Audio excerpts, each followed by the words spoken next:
hidupku bagi Kristus. Yuk kita berdoa dulu. Bapa, kami bersyukur saatnya merenungkan kitab Injil Markus. Mohon belas kasihan anugerah pertolongan-Mu supaya kami mengerti dan menghidupi firman-Mu. Dalam nama Tuhan Yesus kami berdoa bersyukur. Amin.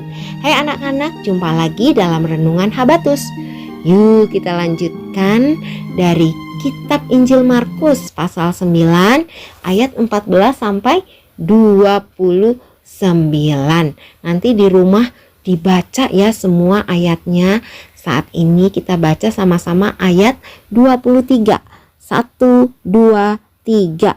Jawab Yesus, katamu, jika engkau dapat, segala sesuatu mungkin bagi orang yang percaya. Nah anak-anak, setelah Tuhan Yesus dimuliakan di atas gunung, mereka kembali kepada murid-murid yang lain. Mereka melihat orang banyak mengerumuni mereka. Ada juga beberapa ahli Taurat sedang mempersoalkan, membicarakan sesuatu dengan mereka. Pada waktu orang banyak itu melihat Tuhan Yesus, mereka tercengang. Mereka semua dan bergegas menyambut Dia. Mengapa mereka tercengang ya anak-anak?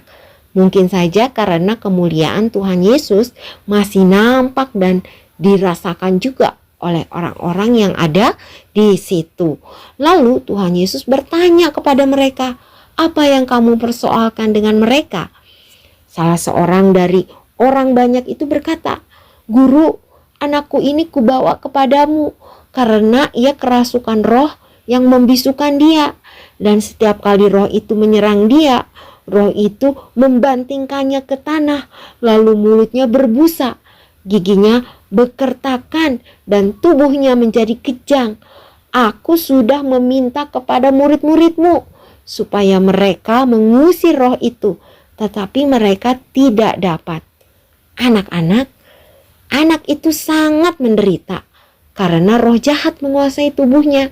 Ia tidak bisa mengendalikan tubuhnya sendiri. Roh jahat itu sering kali menyiksanya dan mereka sudah meminta agar murid-murid mengusir roh jahat itu dari tubuh anak itu. Kenapa ya mereka tidak dapat mengusir roh jahat itu anak-anak? Tuhan Yesus menegur mereka, hei kamu angkatan yang tidak percaya. Berapa lama lagi aku harus tinggal di antara kamu? Berapa lama lagi aku harus sabar terhadap kamu? Bawalah anak itu kemari.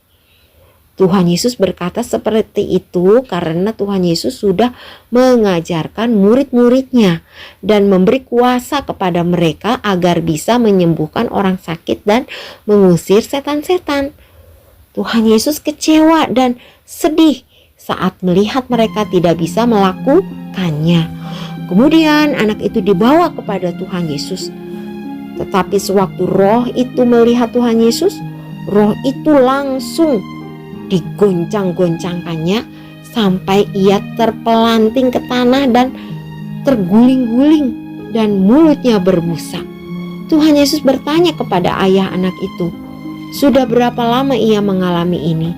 Jawabnya, sejak masa kecilnya. Dan seringkali roh itu menyeretnya ke dalam api ataupun ke dalam air untuk membinasakannya.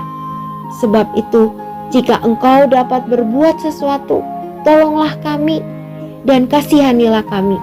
Ayah anak itu menjelaskan bahwa penderitaan anak itu dia alami sejak masa kecilnya. Kalau ia dekat dengan api atau air, maka roh jahat itu menyeretnya ke dalam air atau api itu untuk membinasakannya. Mereka tidak dapat berbuat apa-apa anak-anak. Murid-muridnya tidak dapat mengusir setan itu. Sehingga ayah anak itu berkata kepada Tuhan Yesus, jika engkau dapat. Seolah-olah ayah itu ragu bahwa kuasa Tuhan Yesus lebih besar daripada roh jahat itu.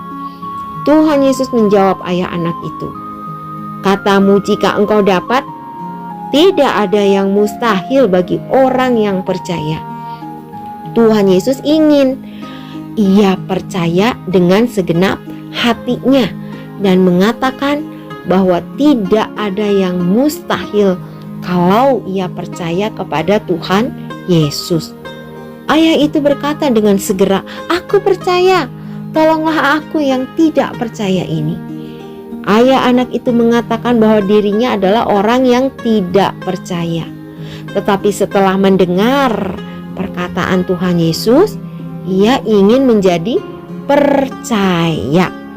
Nah, anak-anak, hari ini kita belajar bahwa Tuhan Yesus ingin setiap anak, setiap orang percaya dengan sungguh-sungguh kepada Tuhan Yesus. Tuhan Yesus sudah memberikan kuasa kepada orang yang percaya. Setiap anak yang percaya kepada Tuhan Yesus yang mati dan bangkit, sehingga tidak ada mustahil bagi orang itu. Jadi untuk kamu, untuk saya yang sudah percaya, tidak ada yang mustahil, karena ada Tuhan Yesus di dalam diri kita. Mari kita bersukacita dan tetap percaya kepada Tuhan Yesus. Habatus, hidupku bagi Kristus. Bapa, kami bersyukur karena kami adalah orang yang percaya, diberkati dengan kuasa Tuhan untuk kami bisa mengalahkan iblis, setan, mengalahkan dosa, mengalahkan maut. Tolonglah kami supaya kami dapat percaya dengan sungguh-sungguh sehingga kami dapat menghidupi firman Tuhan. Ampuni jika kami masih kurang percaya. Bapa, berbelas kasihanlah kepada kami sejak anak-anak, supaya kami dapat menyatakan kepada dunia ini bahwa Tuhan Yesus Allah berkuasa. Terima kasih Bapa, dalam nama Tuhan Yesus kami berdoa bersyukur. Amin. Tetap di dalam firman ya anak-anak. Tuhan Yesus memberkati. Dadah.